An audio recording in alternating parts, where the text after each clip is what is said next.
Ya, banyak kasus ya. Ada kadang mereka mencuri mencuri dari toko, kadang mencuri dari kami, masuk kamar kami, dan kadang ada ya setengah malam pergi pacaran, dan ada kasus yang ada yang pakai narkoba. Ya, jadi kami coba kasih mereka kesempatan untuk berubah.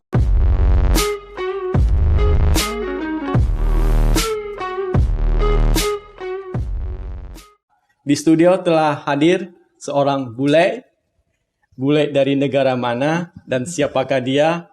Ayo kita sapa. Saya memanggilnya Madam Gretel.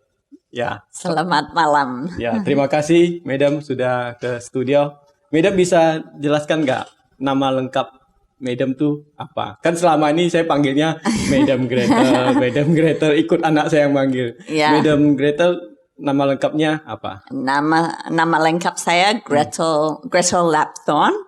Dan kadang di Indonesia saya dipanggil Mama Joel karena anak pertama Joel. Dan Gretel agak susah, tapi ya biasanya murid panggil saya Madam Gretel, jadi orang lain juga ikut panggil Madam. Termasuk saya juga panggil Madam Gretel. Ya, jadi sudah biasa saya terima Madam Gretel, walaupun kalau di Australia dipanggil Gretel saja, tidak ada Madam. Ya, itulah Indonesia dan Singkawang, Madam. Ya. Oke, Madam asal negara dari mana? Saya asal dari Australia. Oke, Australia. Berarti Madam lahirnya di Australia? Bukan. Ya, walaupun orang tua dari Australia, ternyata saya lahir di Papua New Guinea. Ya. Dan waktu saya besar, saya sudah 14 tahun, baru keluarga saya pindah ke Australia. Jadi saya baru pertama kali, sebelum itu saya memang pernah libur di sana, tapi waktu 14 tahun pertama kali saya pindah ke Australia dan ke sekolah di Australia. Berarti lahirnya di Papua Nugini. Ya. Nah, bagaimana ceritanya? Orang tua ketemu di sana atau gimana? Ya, jadi waktu itu Australia masih Papua Nugini masih diurus pemerintah dari Australia. Jadi ada banyak orang Australia. Dan mama dan papa saya dua-duanya pergi sebagai orang single ke Papua Nugini dan bertemu di sana dan menikah dan punya 4 anak di sana. Empatnya lahir di Papua Nugini. Ya. Oke, berarti umur 14 tadi ya. Madam baru pindah ke Australia. Sekarang sudah di Indonesia lagi, di Singkawang. Di Singkawang. Oke, bagaimana kabar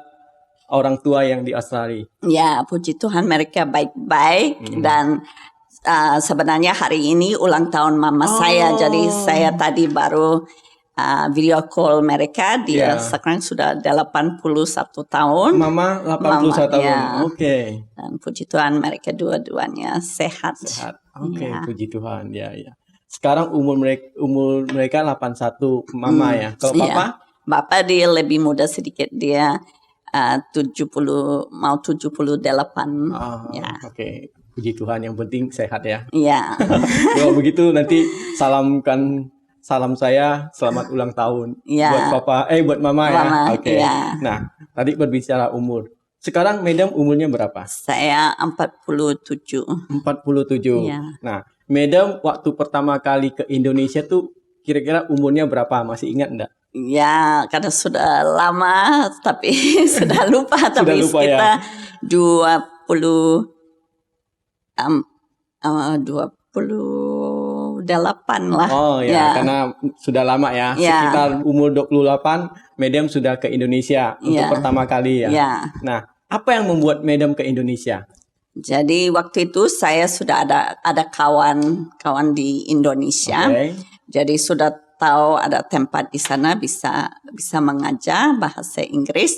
Tapi saya rasa Tuhan panggil saya ke Indonesia, dan saya rasa di Australia tidak cocok untuk saya, dan ya saya merasa lebih cocok dengan negara seperti kan mungkin karena lahir di Papua New Guinea rasa lebih cocok di negara tropis dan ya jadi saya lebih suka negara seperti di Asia. Siap. Ya. Oke, berarti maksud Madam karena Madam punya pengalaman 14 tahun di negara tropis, Madam merasa lebih cocok di Indonesia. Jadi Madam mau ke Indonesia ya.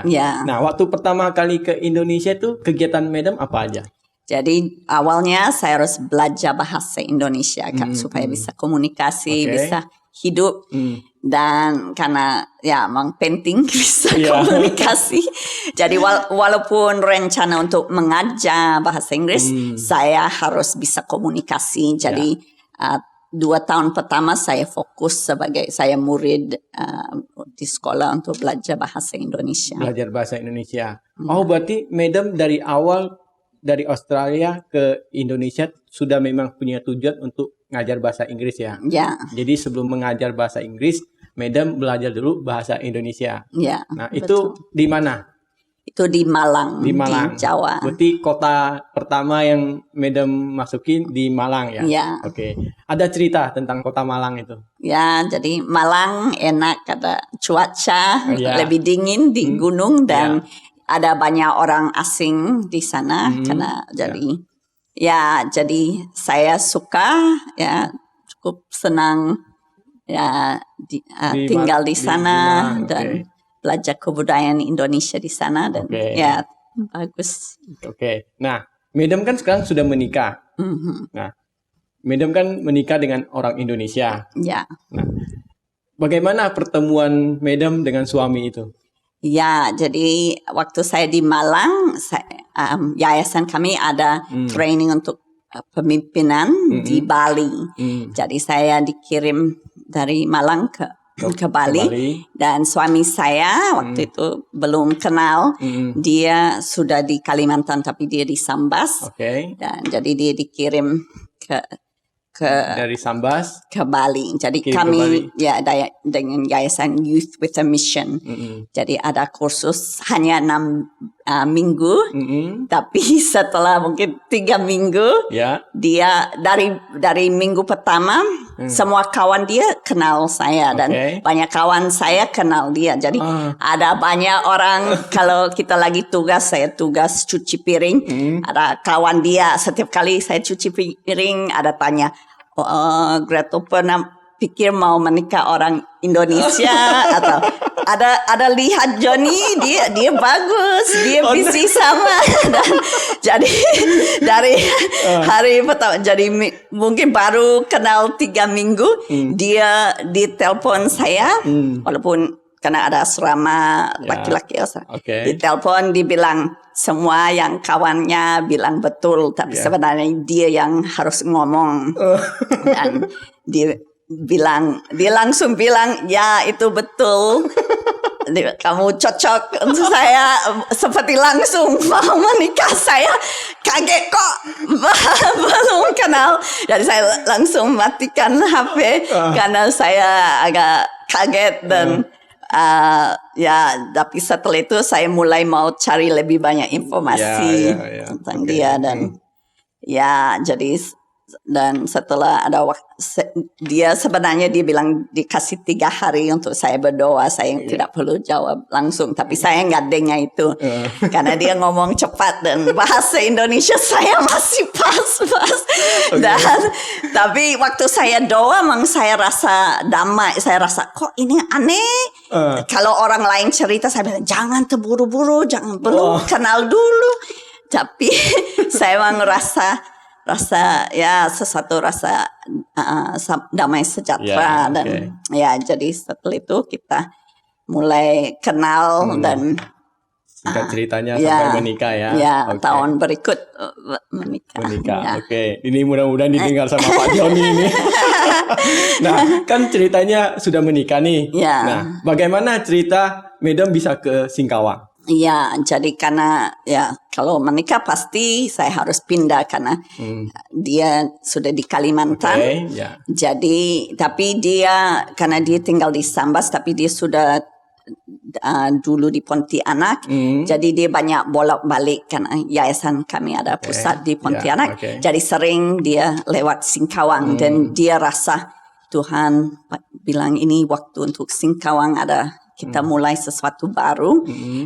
Jadi setelah kita menikah, kita langsung pindah ke Singkawang dan mulai. Jadi itulah alasan pindah ke Singkawangnya. Ya. Madam kan lama di Jawa. Nah, setelah itu kan pindah ke Singkawang.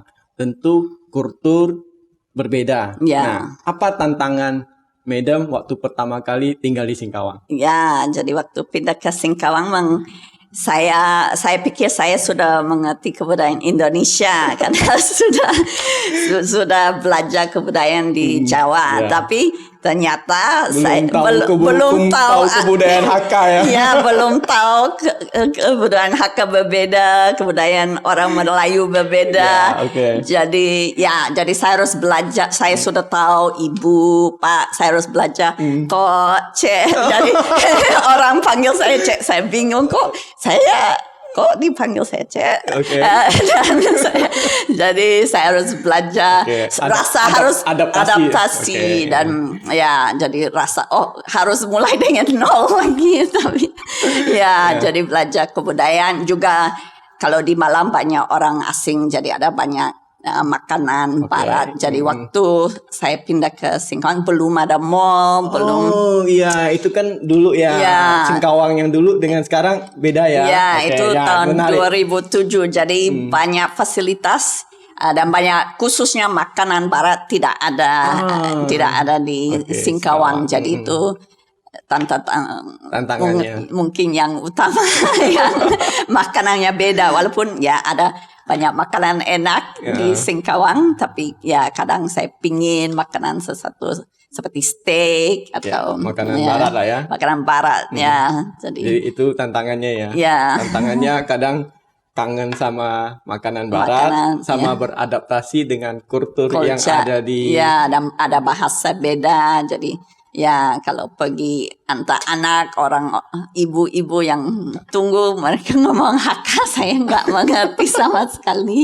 Jadi di satu sisi itu tantangan, tapi menarik untuk diikuti pengen belajar juga ya. Jadi ada sesuatu yang baru yang saya harus belajar. Waktu ngajak anak, karena saya ada ngajak di TK dulu, dan jadi ada anak yang belum bisa bahasa Indonesia, hanya bisa bahasa Hakka. Jadi saya mau ngajak bahasa Inggris, mereka nggak tahu bahasa Indonesia. Jadi saya bilang bla bla bla, mereka bilang bla bla, saya bilang jadi mo green mo. Jadi saya belajar sedikit belajar sitpon dan dari anak-anaknya. Berarti itu sebenarnya itu satu pengalaman yang sangat luar biasa ya, menarik ya. Nah, Madam waktu sudah pindah ke Singkawang, kegiatan Madam apa? Maksudnya kesibukan sehari-hari, pekerjaan Madam di Singkawang itu apa? Jadi cukup awal saya mulai ngajar. Jadi saya buka les di rumah saya, dan kemudian ada kawan suami saya, dia punya SMK, dan dia minta saya ngajar sebagai guru bahasa Inggris di sana. Jadi saya mulai mengajar bahasa Inggris. Sampai hari ini masih mengajar bahasa Inggris? Masih. Di sekolah atau di mana? Ada pernah di SMK, ada pernah SD untuk ekstrakurikuler, juga ada di TK, dan juga banyak murid privat yang mau kuliah di luar negeri, jadi mau siap untuk. Kalau murid privat itu ngajarnya di mana? Biasanya di rumah saya. Muridnya ke rumah Madam ya? Madam kan mengajar bahasa Inggris. Nah, apa keunggulan Madam bahasa Inggrisnya apa? Jadi saya tahu karena itu bahasa internasional. Jadi saya tahu itu bisa bantu orang untuk masa depan mereka. Jadi kalau mereka lancar dalam bahasa Inggris, mereka bisa dapat pendidikan di luar negeri. Jadi ada banyak orang Singkawang mau ke Malaysia atau mau ke Australia atau banyak negara dan harus bisa lancar bahasa Inggris. Ya, jadi saya rasa saya bisa bantu mereka supaya mereka bisa maju dan dapat kesempatan. Ya, maksud saya begini. Tadi kan Madam bilang supaya mereka punya kesempatan untuk belajar bahasa Inggris kan. Nah, pertanyaan saya tadi ini, keunggulan Madam ngajar bahasa Inggris dengan guru-guru di sini apa bedanya? Keunggulan apa artinya? Bedanya apa dengan guru-guru yang ada? Karena saya native speaker. Itu maksudnya? Ya, kan Madam kan ngajar keunggulan istimewanya apa? Oh ya, jadi jelas karena saya native speaker, jadi sering saya harus tolak orang karena saya hanya satu orang. Jadi sering orang minta bisa ngajar anak saya, saya sering bilang maaf ada guru punya les di sini atau ada guru lain. No saya mau karena ya memang orang tahu kalau ngajar dengan orang native speaker ya jelas ada keuntungan karena saya melancar bahasa Inggris dan itu. Waktu pandemi gimana? Ya, jadi waktu itu semua harus tiba-tiba harus berhenti. Dan ya, jadi karena itu ya jadi lama ada beberapa waktu saya ya tidak ada murid, tapi ya saya pikir nanti COVID selesai mulai lagi, tapi COVID tidak selesai. Dan jadi akhirnya karena ada kawan dia mau bikin program online namanya TESOL, Teaching English to Speakers of Other Languages, dan itu training saya ikut dulu sebelum saya ke Indonesia untuk siap menjadi guru untuk bahasa Inggris. Jadi karena itu saya pikir mungkin saya harus ngajar online jadi saya buka kursus dan itu baru selesai. Jadi itu 3 bulan untuk jadi orang bisa kuliah dan bisa dapat standar diploma untuk sebagai guru bahasa Inggris. Nah, sebelum pandemi itu murid-murid Madam dari Singkawang atau ada dari luar? Ya, dulu semua di Singkawang. Singkawang. Ya. Ada yang dari luar? Enggak ada? Enggak ada. Ya. Nah, Madam, kita kan sebenarnya sudah kenal, sudah lumayan lama ya. Nah, saya kenal Madam. Madam saya tahu ada mengasuh anak-anak dari kampung. Betul ya? Betul. Nah, Madam kadang kalau pergi ibadah, bawa satu mobil, maaf mobilnya sepertinya agak berat ya. Nah, terus waktu dibuka pintu mobilnya, anak-anak keluar semua. Nah, itu kan sebuah pelayanan yang Madam lakukan untuk anak-anak. Nah, Madam bisa cerita tentang anak-anak yang dari kampung itu gimana? Ya, jadi kami cukup lama dari tahun pertama menikah, kami mulai bantu anak kampung yang dari desa-desa yang tidak. Kalau boleh tahu itu dimulai, masih ingat nggak tahunnya, tahun berapa? Jadi mungkin 2008. 2008 jadi, Madam sudah mulai ngampung anak itu ya? Oke, coba Madam lanjutkan. Jadi kami mulai dengan 1 anak, terus tahun berikut tambah 2 anak, terus tambah lagi, dan jadi kami terima anak yang sudah cukup mandiri karena sudah paling kecil masuk SMP, tapi kebanyakan masuk SMK. Jadi karena di kampung mereka biasanya ada SD dan kadang ada SMP nggak terlalu jauh. Tapi kalau untuk SMK kebanyakan mereka nggak ada kesempatan karena tinggal jauh dari kota besar. Dan juga karena keuangan mereka dari keuangan nggak mampu untuk bayar. Karena dulu waktu itu pemerintah belum tanggung SMP dan SMK. Masih harus bayar itu ya. Harus bayar SPP. Kalau boleh tahu itu anak-anak yang tinggal di rumah Madam itu kan anak-anak dari kampung ya. Madam tahu gak itu daerah-daerahnya dari mana saja? Ada dari Darit, ada dari dekat Entekong, dekat batasan Lumayan jauh Malaysia. Ya. Jadi ada dari Sambas, ada tapi dari Tebas, dari masuk lagi.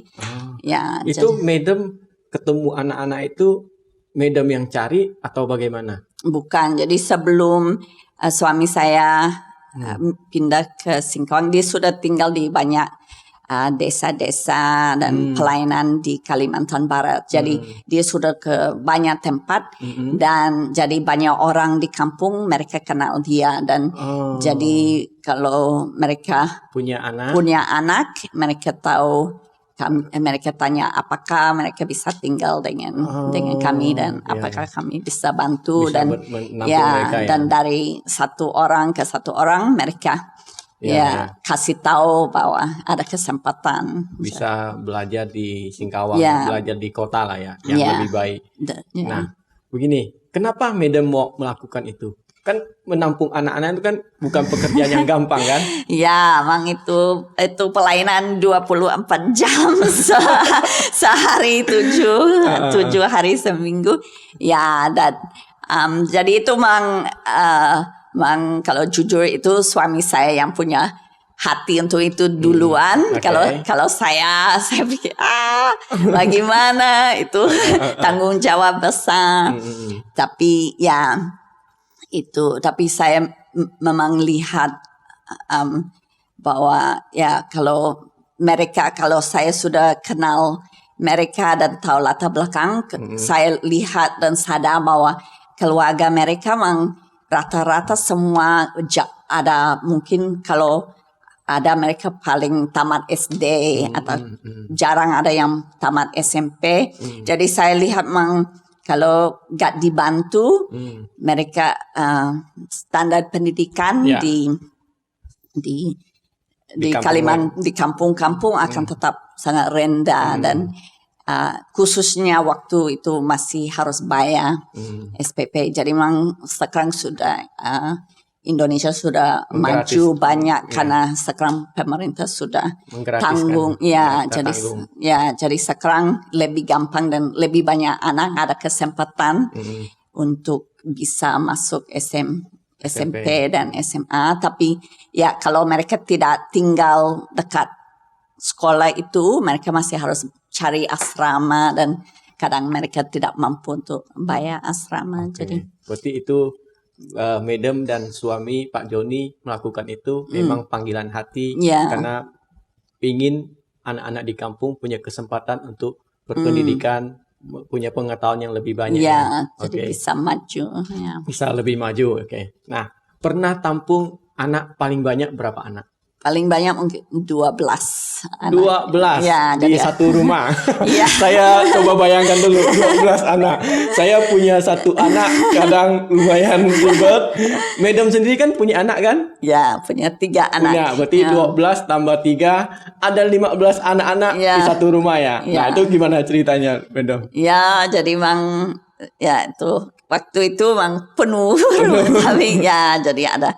Tapi setiap kali saya pulang ke Australia untuk mengalir waktu saya hamil, saya kembali suami saya dia sudah bangun satu kamar lagi, tidak cukup sudah bangun tambah tempat lagi jadi supaya bisa muat dan jadi tapi karena sayangnya banyak anak tidak tahan. Jadi walaupun kita pernah 12 anak, banyak anak yang gagal. Jadi itu hanya berapa bulan. Ada 12, kemudian ada yang pulang rindu keluarga dan Ini kan saya bayangkan Madam ada 12 anak tambah Madam 3. Berarti 15 anak. Nah, bagaimana biaya kebutuhan sehari-hari untuk mereka? Jadi itu kita makan banyak Jadi tapi kita puji Tuhan ada ada kawan saya di Australia dan gereja saya di Australia, mereka ada bantu kami, dan tapi juga suami saya kadang karena dia punya toko bangunan, kadang ada orang dia tukar, jadi dia orang mau beli pasir atau semen, mereka bayar dengan beras atau bayar dengan mie. Dan jadi kami bisa dapat beras lebih jadi murah. Seperti itulah menghidupi kehidupan sehari-hari seperti itu ya. Nah, bagaimana Madam dan suami Pak Joni membagi kasih dan perhatian antara anak-anak Madam dan anak-anak lain? Apakah anak-anak Madam ada yang cemburu dan lain sebagainya? Ya, mungkin karena dari waktu mereka kecil itu sudah ada anak. Jadi, dan karena mereka jadi seperti sudah ada banyak kakak, banyak abang. Jadi sebenarnya ada banyak orang untuk bantu mereka. Jadi seperti ada banyak tante dan om untuk jaga mereka. Jadi mereka pikir itu, dan itu sudah normal karena mereka nggak pernah tinggal tanpa banyak orang. Tapi ya kadang kalau mereka sudah lebih besar, sudah lebih mandiri, kadang mereka rasa karena tidak perlu mereka ada bantu lagi. Jadi ya kadang mereka rasa bahwa itu kadang mereka mau kami lebih fokus sama mereka, tapi itu lebih pekerjaan saya. Kalau saya ngajar itu yang bikin saya lebih sibuk karena anak yang kami ambil mereka sudah cukup mandiri, jadi hanya awal semester mungkin kami sibuk untuk urus mereka, tapi setelah itu mereka sebenarnya bisa bantu di toko, bantu di rumah. Jadi anak saya sadar kalau mereka tidak ada, anak saya yang harus kerja di toko, bantu di rumah, harus cuci piring, semua anak saya yang harus bantu. Jadi mereka lihat ada yang baik, ada yang Oke. Nih, kan di rumah banyak anaknya, pasti ada tantangannya. Apakah anak-anak itu nakal atau baik-baik saja, Madam? Ya, memang kadang sangat nakal. Ada banyak kasus ada kadang mereka mencuri dari toko, kadang mencuri dari kami, masuk kamar kami, dan kadang ada setengah malam pergi pacaran, dan ada kasus yang pakai narkoba. Jadi kami coba kasih mereka kesempatan untuk berubah dan berhenti, tapi memang kadang akhirnya kami harus pulang mereka ke orang tua mereka. Ke kampung karena mereka tidak mau berubah. Jadi mereka ada yang nakal, Madam berusaha nasihatin, kasih mereka kesempatan, tapi karena keputusan mereka gagal, mereka pulang lagi ke kampung mereka Nah, bagaimana perasaan Madam waktu melihat mereka nakal seperti tadi Madam bilang mencuri, malam-malam pergi pacaran, bahkan ada yang narkoba Perasaan Madam tuh seperti apa terhadap mereka? Jadi saya memang rasa sedih karena kami coba bantu, tapi walaupun kami yang bantu, mereka curi dari kami sendiri. Jadi itu yang bikin saya sangat sedih, dan kadang merasa pelayanan ini terlalu susah, tidak mau terima anak lagi. Dan tapi hanya karena saya ada lihat yang berhasil, itu bikin saya, karena ada yang berhasil bisa sampai sekolahnya sampai selesai, itu menjadi semangat buat Madam walaupun ada yang gagal berarti suka dukanya ada Madam Nah, tadi berbicara Madam tadi sempat bilang sedih. Apakah Madam pernah merasa dengan suami Pak Joni kita menyerah sajalah, tidak mau tampung anak-anak? Sering kami enggak lagi kita. Dan jadi kami ada pernah 1 tahun kami ada bilang terlalu susah, kami enggak terima lagi. Dan tapi setelah ya itu ada orang datang lagi bilang, oh tolong anak kami mau sekolah, dan ya jadi kami ada terima lagi bilang oke, ya kami akan. Tapi karena tujuan utama ingin membuat mereka berkesempatan mendapatkan pendidikan, dari mau menyerah kita terima lagi ya. Karena itu kembali lagi panggilan hati tetap mau melakukan itu ya, Madam ya. Oke. Nah, apa harapan Madam terhadap anak-anak yang Madam tampung? Ya, jadi saya harap mereka akan maju dan bisa dapat pekerjaan, bisa dapat skill, supaya mereka bisa bantu keluarga mereka dan bisa mandiri dan ya bisa pendidikan di kampung-kampung bisa lebih bagus. Ya. Mindset mereka lebih terbuka kalau sudah mendapatkan pendidikan ya. Nah, kan tadi Madam ada cerita ada yang gagal, ada yang berhasil. Nah, yang berhasil ini Madam mereka masih tetap komunikasi nggak dengan Madam? Ya, sering mereka lupa kami. Tapi ada yang dia satu, dia memang dulu nakal. Dia waktu kami ke Australia, dia ada ambil barang-barang dari bengkel dan jual, dan ganti barang asli dari motor suami saya dengan yang tidak asli, jadi dia jual yang asli. Dan jadi memang nakal-nakal, tapi sekarang dia sudah S2 teologi, dan kemarin dia baru menikah, dan ya jadi dia mungkin karena dia rasa malu untuk hubungi kami, jadi lama dia nggak ada hubungi, tapi lewat Facebook dia ada kawan lain yang kasih tahu, dan dia mulai hubungi, tapi awalnya dia memang malu sekali untuk. Dan dia ada bilang, ya maaf saya bikin susah sekali. Ya jadi ya itu. Berarti ada yang masih berkomunikasi kembali ya. Tadi Madam sempat sebut dia dulu pernah nakal tapi sudah S2 teologi ya. Ya, jadi dia sekarang sudah dosen untuk ngajar orang yang mau kuliah. Ya, maksud saya begini. Berarti kan itu kan mereka pernah ditampung di rumah Madam. Nah, mungkin lewat tampungan Madam itu dia punya kesempatan sekolah di sana. Nah, hal-hal itu yang buat Madam bersemangat ya. Tapi nanti ke depan masih tetap tampung anak. Ya, kami sudah sekarang ada 3 anak. Jadi waktu COVID ada banyak orang di kampung, mereka takut kirim anak ke sekolah, dan juga mungkin rasa untuk apa kirim, mereka hanya belajar online.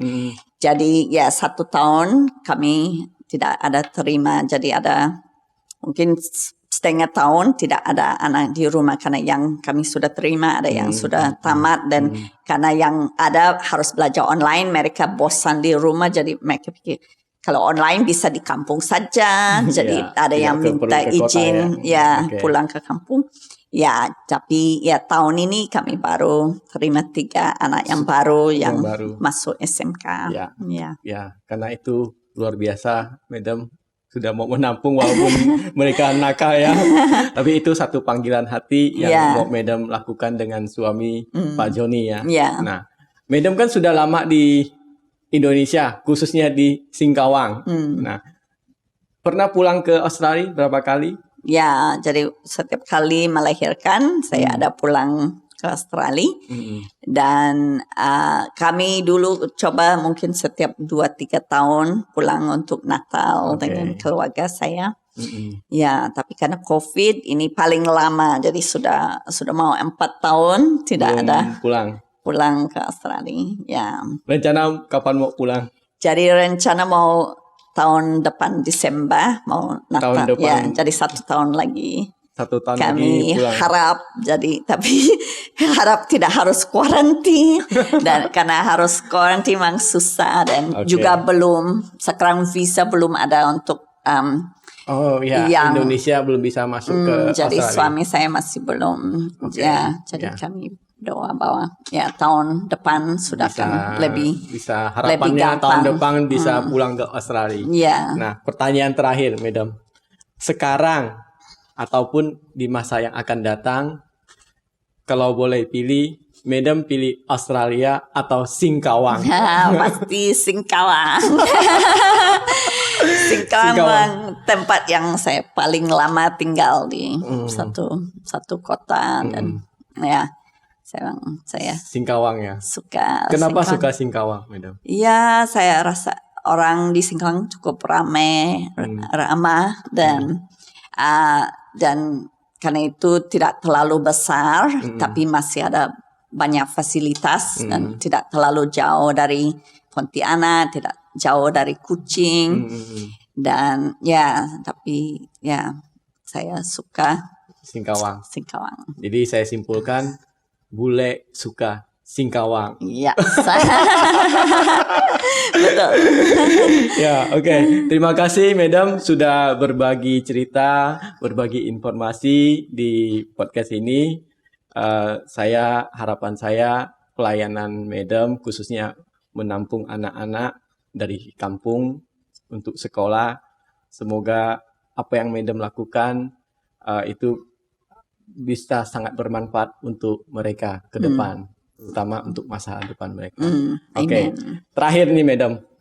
Apa harapan Madam terhadap podcast Ayo Bongkar ini? Saya harap podcast ini akan bikin orang-orang Singkawang semangat untuk lakukan sesuatu yang baik untuk teman-teman, untuk tetangga-tetangga, untuk supaya Singkawang bisa lebih maju. Oke. Terima kasih, Madam. Tetap sehat, Tuhan memberkati. Amin, sama-sama. Oke.